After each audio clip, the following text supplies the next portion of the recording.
All right, good afternoon, everybody. I had to wait out most of the day here. It was very foggy and pretty crappy out here, to be honest with you. So finally, we got a little bit of a break in the clouds. Had a little bit of sun out here, dried it up just a little bit with the wind. And I'm gonna get the chainsaw fired up, and I'm gonna go with this oak log here. You might remember in a past video, I believe it was I think it was the video just before the one that I'm recording now. I had brought you guys up to the garage with me, and I had manually sharpened the chainsaw chain and worked on the rakers, and I'm pretty excited to see what kind of results I have here. And we're just gonna get right to it. I'm probably not gonna make a very long video today.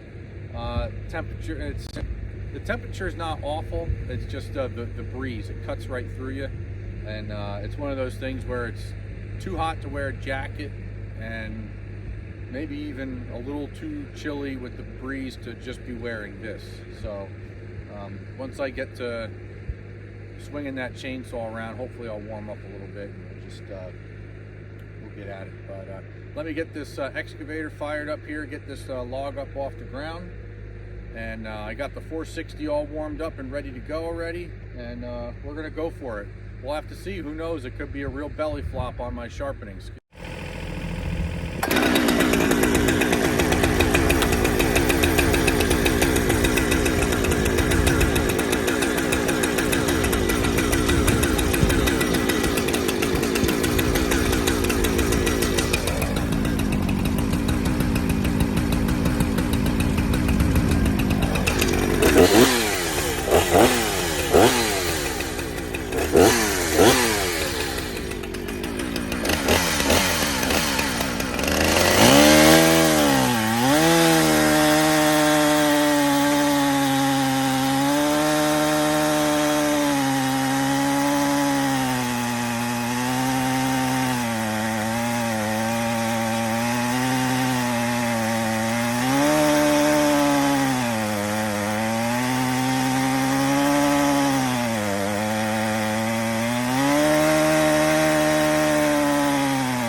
That's a heavy piece of oak.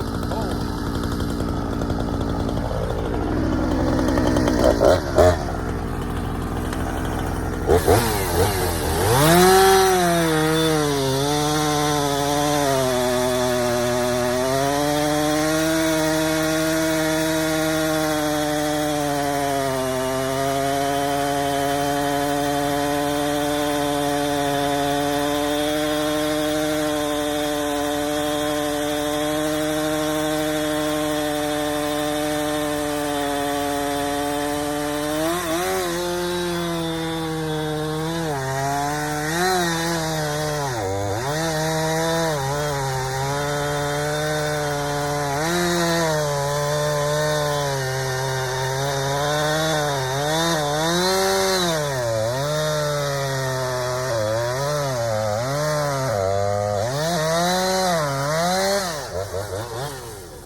All right, so here you probably just heard me say that I thought maybe I hit something, and at first when I completed the cut and I inspected, assuming maybe I hit a piece of metal, of course without the staining it should have been obvious to me that it wouldn't be metal. I thought maybe I had dodged a bullet, maybe I was getting bound up or something, but it wasn't too long before I buried the bar into the next piece of wood, where I realized by looking at the shavings coming out of the back of the saw that I definitely did hit something. The fine shavings were a pretty good indicator that I definitely messed up the chain, and it was likely to be a rock, a piece of gravel stuck to the bark or something. So we're gonna move on from here.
Now, before any of you go berserk on me about me not following my safety protocol about which side of the log I'm standing on here, you're right.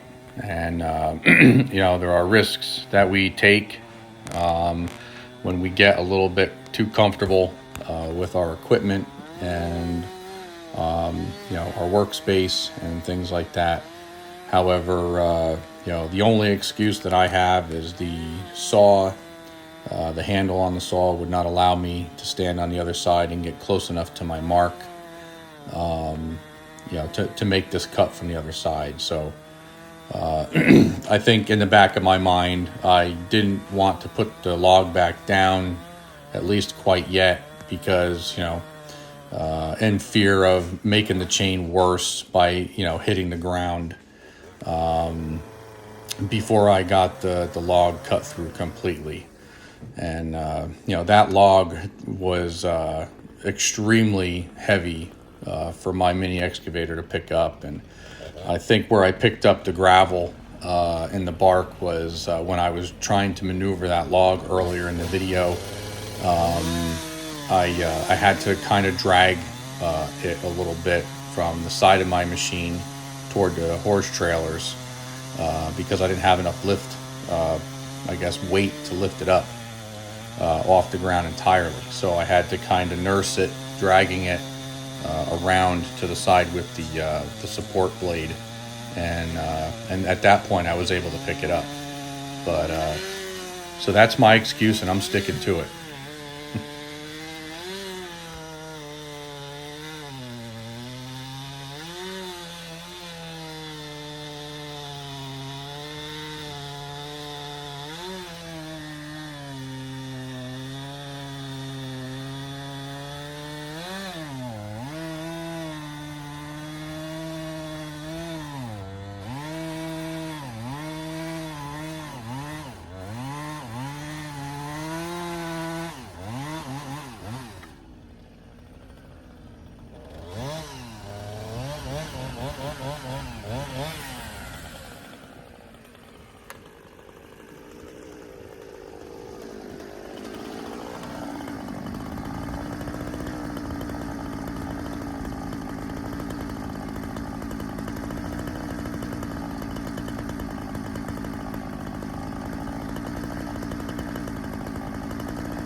All right, so I don't know. I got kind of mixed feelings. I'm not really sure.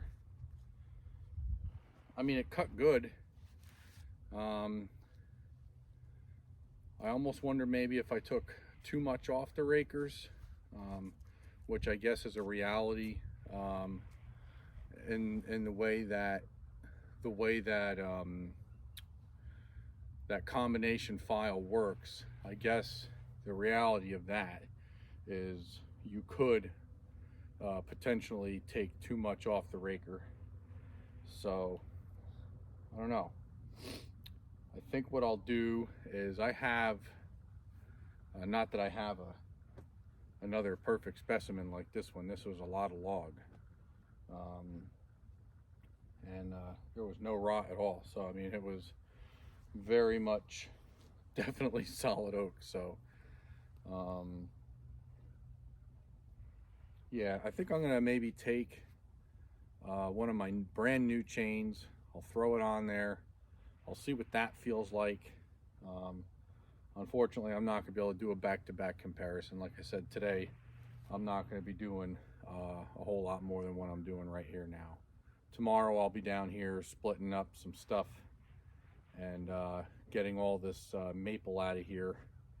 I guess it's hard maple. We're gonna get that out of here, and then we'll work on another tote of oak. So, but yeah, these definitely gave the saw a workout today. That 460 is it's a monster. It does a real good job for what it is. So I'm not sure that if I was doing big log rounds like this for every single split, you know, I'm not sure the 460 would be up to the task for years and years. So I could be wrong, but we'll have to see, because the way funds are, I don't think I'll be getting anything new to compare to it. So which it would be cool to get like a, you know, like a 562 or a 572, something like that, to see, you know, if I'm truly missing out on something, you know. But that's if that were to ever happen, that would be very, very long time down the road. So I'm gonna be sticking around here. I'm gonna try to do some what do you call it, rip cuts through these. Try to, you know, break one of them down, see how the saw handles that.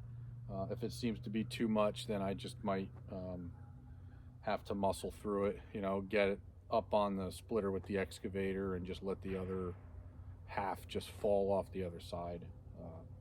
But if I can render these down into smaller pieces, that would be convenient for sure. So I'm gonna call it quits for today. I'm gonna end the video right here. That way I can, you know, do whatever else it is I feel I need to do before the sun goes down.